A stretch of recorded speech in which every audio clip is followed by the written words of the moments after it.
That's really bad. I know, I get it. You shouldn't do this to people. No.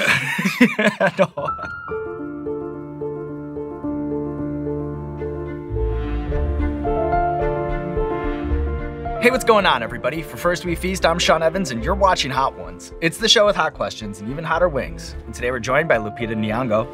She's an Academy Award-winning actress you know from films like 12 Years a Slave, Us, the Star Wars franchise, Black Panther, and many more. You can also catch her starring in the much-anticipated apocalyptic prequel, A Quiet Place, Day One, which is set to release in theaters on June 27th. Lupita Nyong'o, welcome to the show. Thank you so much. I'm really excited to be here. What's your mindset like going into this? Are you at all nervous staring down these spicy wings in front of you? I am terrified. My heart is beating so fast, I'm like having trouble staying still. I really need to get to the end, and I don't know whether I have like what it takes. I don't know what it takes. The strength, you have it in you. I can sense it in the room. We all feel it, Lupita. Are you ready to get started? Yes.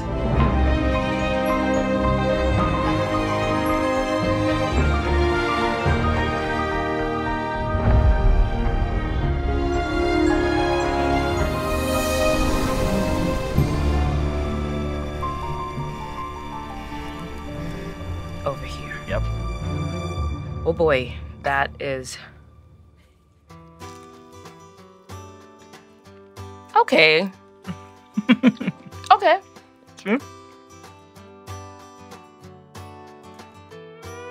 This is an encouraging start. So a film like A Quiet Place, Day One, out of necessity, features a bare minimum of spoken dialogue. From an acting perspective, is there anything unique or exciting about playing a character who has to remain quiet for their own survival? Sometimes as actors, we can get caught up in learning lines and not listening to our scene partners. When you don't have lines and everything is in the nuance of bodily and facial expression, you have to listen in every take in a way more like nuanced way. So it makes it more exciting, actually. I found it very liberating. And one can't help but to root for Frodo throughout this film.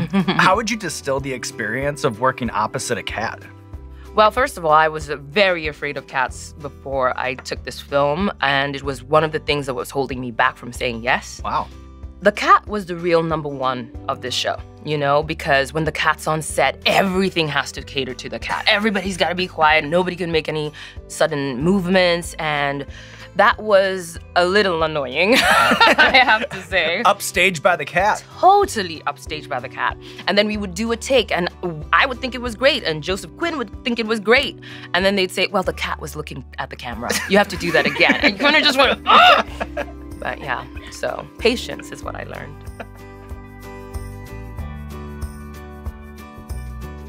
That's not a good name. It's got flavor. It's not assaulting at all. No reason to be nervous, Lupita. You're setting me up. No. I know you're setting me up. I would never do that. You know, you can watch so many of these episodes, but then because you can't taste it, nothing truly prepares you. Absolutely not. Right. Yeah, you have Just no the day idea of. what people's tongues can handle, you know? Right. You can only find out by sitting in that seat. Being brave enough, Lupita, to sit in that seat. Indeed. So fear is such a draining emotion. I'm curious the extent to which you're actually inducing a fight or flight response when you're portraying terror. Like, is making a scary movie especially exhausting? It really is. And I forgot how exhausting it was when I said yes to this movie. When you're doing the scenes where you're afraid, it's just like, it takes so much energy. And it's take after take after take. You know, like fear in real life, an adrenaline surge is short. And the intention is not to stay there. You feel fear, you run away, you do something. But when you're making a scary movie, you just have to keep inducing that. So Joe and I sometimes would like huddle and just like, hype each other up and get our hearts going, and kind of like athletes is how we'd approach it when we were low on energy. Off the top of your head and without thinking about it too much, what in your opinion is the scariest or most unsettling horror movie ever made? You know, the film that scared me most it's not even a horror film, but it's A Beautiful Mind. A Beautiful Mind. Oh yeah, I watched that and I thought I was schizophrenic for at least 2 weeks. The psychology can be scary to you. Because I really believed that he was a spy at the beginning of that movie. And so when we learned that he was actually just sick in the mind, I felt like I was definitely, probably like him. Because he was very convincing. I don't taste the kimchi.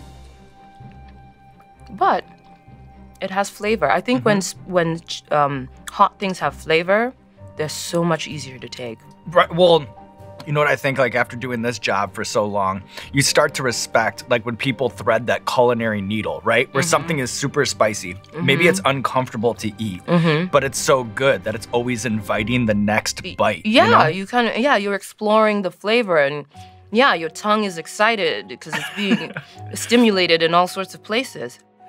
So when Viola Davis was on the show, she talked about the science of picking out the perfect audition monologue. Ooh. Do you remember which monologue you chose and why for your Yale Drama School showcase? Oh, that's a really good question. I did a piece from Athol Fugard's Hello and Goodbye. It's a South African playwright. That was my dramatic piece. And then I did Juliet from Romeo and Juliet. So I did Juliet because I'd played her already and I was familiar with the entire play. And I did Hello and Goodbye because I had actually taken a short course at the at LAMDA, London Academy of Music and Dramatic Arts, while I was in Kenya. And that had been one of my pieces for that program. So there were things I knew. Do what you know. You know, when you go through this kind of training, yes, and then you go and you start making movies. Yes. I'm curious, does the training ever brush up awkwardly with like the realities of being on a Hollywood set? Oh, yes. When you're in drama school, you spend your day making a fool out of yourself. You're doing all sorts of vocal warm-ups, you know, those things that you see in all sorts of spoofs about acting. And they're very helpful. Now, when you're on a Hollywood set, and everybody's looking at you and egos are running high and you feel your voice is breaking or something like that and you really just want to do an awkward warm-up, but you have a whole crew staring at you, it feels really weird and you want to shake and go, ah, and everyone's just looking at you like you're crazy. And one of the things that I do, and I've had to just be like, fuck it. I'm gonna do it because it's what's gonna help me in this role. When I'm making scary movies, one of the things I do is run in place before a shot because it gets my adrenaline going, it gets my heart going, and I need to be in that state of intensity for the scene. So like the AD has to wait for me. Everybody gets ready, and then Lupita's doing her awkward jump and running man on the spot. And yeah, it doesn't feel good, and I don't know what people are going home saying about me, but I'm just like, listen, I gotta do what I gotta do.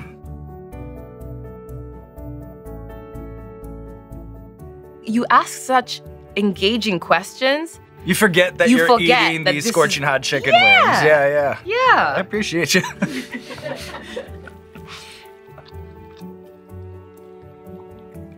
I'm gonna be just fine, man. I'm gonna be fine. So I've heard you say that you need to satisfy the intellectual understanding of a character before you can delve into the emotional aspects of it. I'm curious, is there one character from your filmography that stands out as being the hardest to crack the logic of? Oh, for sure. When I did Us, playing both Adelaide and Red, was a complete mindfuck because spoiler, I mean, they are... It's all right, it's been out. It's been out, it's okay. It's been out, it's on them if they haven't seen it. They get you when you're doing the press tour. Don't say this, don't say that, and you're like, oh God. Years later... It's statute of limitations, it's okay, exactly. Lupita. So, you know, they're the opposite, right? And so it was almost like a mathematical calculation building both characters. It was very, very difficult to keep the lines straight. And so it took a lot of very odd diagrams. Would you stay in character as Red on set? Well, yes and no. The vocal posture was very difficult to get into. So what I would do is at the beginning of the day, I would warm up and get into my vocal posture, and then I would hold that all day. It just so happened that me holding my vocal posture made everybody on set really nervous. I'd imagine. And everybody would whisper around me, and everybody would avoid my eyes, and they would just like be so awkward around me, and it was so entertaining. But I wouldn't stay in character in the sense that I would go and I would say things like, "I want a slice of pizza," and go to craft service, like that's what I imagine. Yes, exactly. So so I kept the posture, but I was very much still myself, but with an ominous presence. There we go. I can feel it in here. I am feeling very good about this.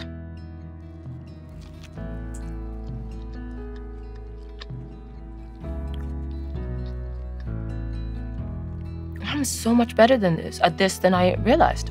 And this one is a step up, but not Is for it? you. Yeah. Man, You've got a good grip on it. amazing. Yeah. I'm halfway through and I'm chilling. Be proud of yourself. Be proud of I'm yourself. proud of myself. My God, God bless Mexico. Oh my Raise your right. goodness. Yeah. Yes. Paying off. Muchas gracias a todos. Your film Little Monsters, it ends with a sing-along to Shake It Off by Taylor Swift. Yeah. Is it true that you personally reached out to clear the song after producers failed to clear the rights? Correct. Yes. What was your pitch like? Well, actually, you know, when I was working in London on Star Wars, I was going through a lot of self-doubt because it was the second thing I had done. I was getting a little depressed. My best friend came to London and Taylor had just released Shake It Off. And he played it for me to like get me into better spirits, and we just jumped on my bed and we just danced and danced, and it lifted my spirits. And so when I read the script for Little Monsters, that song and what it meant to Miss Caroline and to the kindergartners, it meant a lot to me that I was going to get to play it on the ukulele and everything. So when they came and they told me that, no, we can't get the rights, I decided, okay, I'm gonna make a pitch. I'm gonna let Taylor know what this song means to me. And I told her that story about how it lifted me from an almost depression. And the next thing I knew, it was cleared. And I haven't actually seen her since to thank her for it. Well, you can now. Oh, thank you so much, Taylor. Thank you.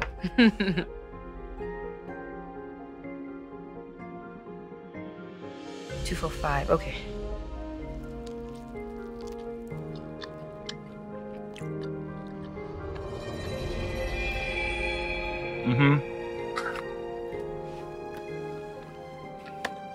Getting a little more serious over here.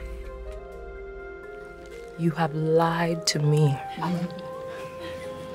Listen, you didn't walk onto the Hot Ones set thinking that you'd get through totally unscathed, did you? But must it jump like that?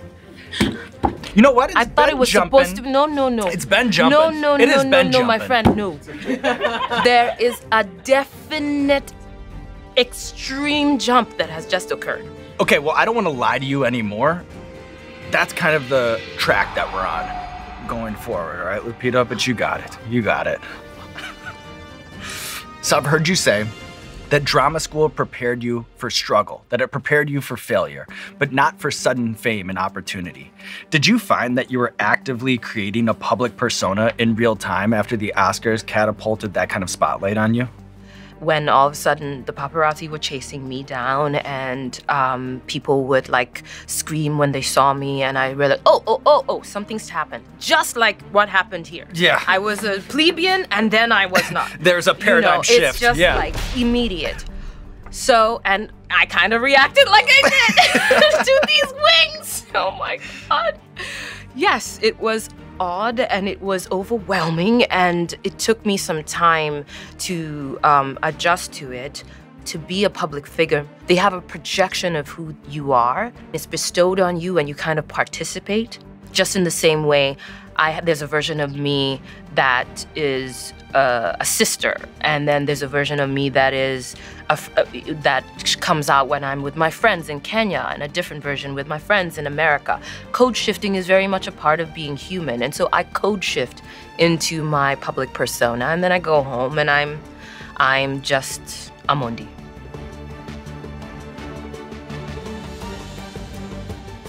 now I'm really concerned. It won't kill me, right? Right. It won't kill me. I'm still standing here. But what is this? It's called what? Red flag. Oh, Lord. Please. Please.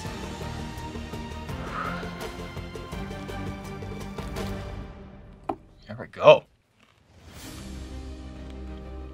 What are the greatest lengths you've ever gone to build a character's backstory? But why? No. I'm the one who brought myself here. Yeah, no, that's true. At the end of the day, Oh you know, my it's always a God. show I have to apologize for in real time, but yeah, that is true. And then just be careful around the Oh my eyes. God, yes. Yeah, you know what I'm saying? I I'm on forgot. you. I'm on you. Oh my God. I know. I'm same wavelength. I feel No, you're not. Yes. No, you're not. You're just. Oh my God. Okay. Hold on. Yep. Woo. I took ballet lessons for us, and that shit is hard. Those people, That's what everyone they look, says. Yeah, they look like they're flying. They look like they're barely doing anything. The gracefulness that they achieve is gnarly. Yeah, there's a The lot pay of for it is gnarly. blood and sweat to get there. Yes. Ooh, I feel like I'm coming back into my body. Right. Yeah. Right. It can be that kind of an experience. Yeah. And then this is just me being honest with you. Okay, Do you what? want to move on? Do you want to slow down? I'm very competitive. Yes. And so I cannot stop. Neither can I. Yeah. No, we've got to get to the end. That's the only way. I got these nails so that I wouldn't have to touch them with my fingers and it's not working. Very small, because this will be...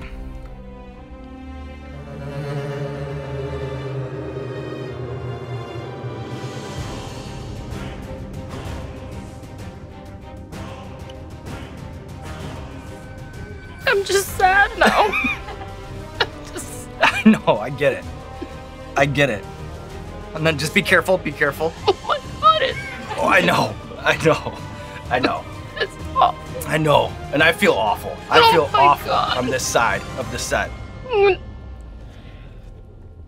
It's bad. I know. No, I get it. Wow, that's Oh my God. powerful. I feel like I'm looking at a scene that's like that like only I can really see, so it feels special in this moment. I know. It hurt my feelings. I man. know. But I'm telling you, the worst is over. Is it? The worst is over. Can I trust you? You can. You promise? I promise. You promise. I promise. The worst you is over. promise. Okay, now I'm starting to double think. But I'm telling you, that's the worst hot sauce you'll ever have in your life. What, in your opinion, is the most underrated salad dressing?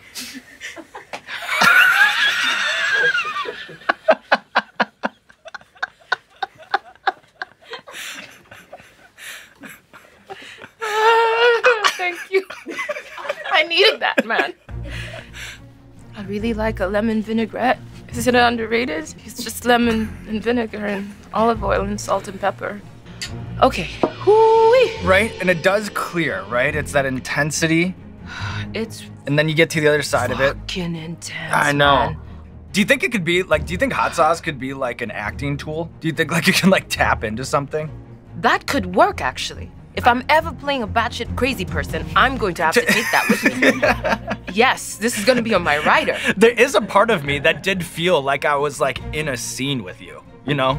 There was like a drama to it that I felt kind of grateful and lucky to be sitting across from when it was happening. Oh my God. And the thing is, I didn't know when it was going to end. That Right. was scary. It can put you in kind of a panic, right? Because you don't know where the bottom is. Yeah. Yeah. And people are watching you, man. I know, right? Oh my God.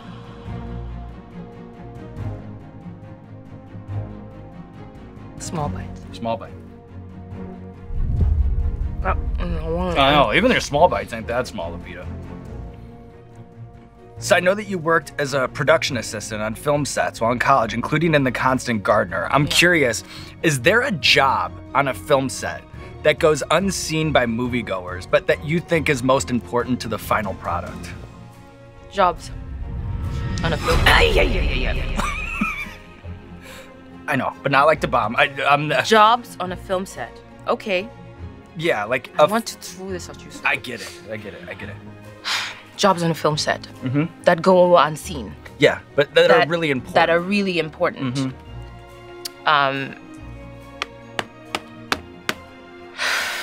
This is like trivia. I don't even remember what a film set looks like.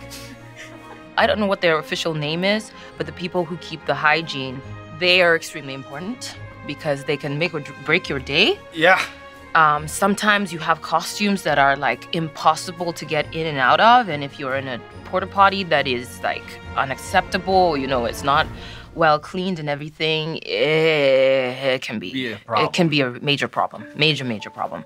So you know, thank you to what are they called? I don't know, but we probably need some, you know. Or... Yeah. All right, Lupita. Last dab. I have to go all the way. It's all or nothing. Oh, Jesus Christ. Okay. Okay. Did you do it? I did. You did? Okay. I did. I swear. Oh, no. Okay. What a run. Okay. I know that look. Come on. Whole team getting up, standing ovation from the back of the room. Oh my God, I'm actually really scared. I can't believe this. Oh my goodness. Oh my God. Okay. It's not gonna be as bad as this, right? No. Please, I can't. I know. I haven't lied to you. I have not lied to you. Okay. Last bite for all the glory, Lupita.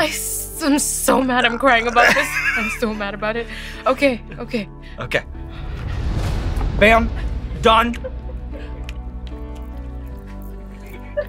Running on it.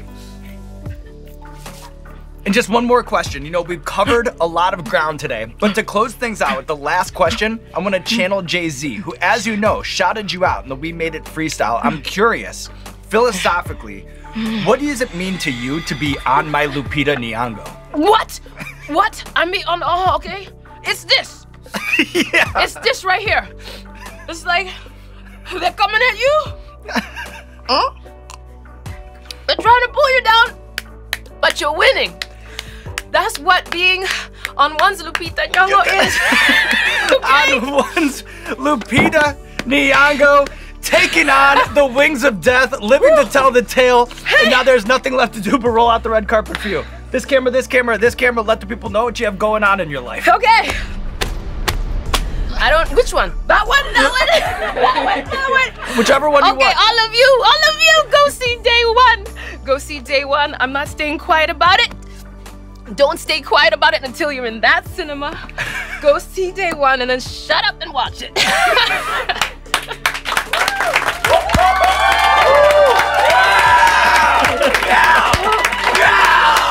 Oh my God. I did it. Oh my God. I am never coming back. I'm so... You did so good. I don't know what emotions I'm feeling. You should be proud of yourself. God. You should be proud of yourself. I'm feeling heartbreak and how about a sense of euphoria? Pride? Yes, all of those things. And a sense of pride and a sense of shame that I would do this to myself. And okay, maybe. How about maybe just joy? Also. In peace. Maybe later. I'll feel peace. Oh my God! Hey, what's going on, Hot Ones fans? This is Sean Evans with an announcement. Truth or Dab the Game now has a brand new refresh edition. That's right, if you already had the original Truth or Dab game, you can now get even more hotter questions with the refresh edition. The game is simple: answer deeply personal and potentially awkward questions, or face the wrath of the last dab. That's right, both editions of the game feature a mini bottle of the Last Dab hot sauce. Check out the description below to see where you can pick up Hot Ones Truth or Dab the Game, or visit wildertoys.com.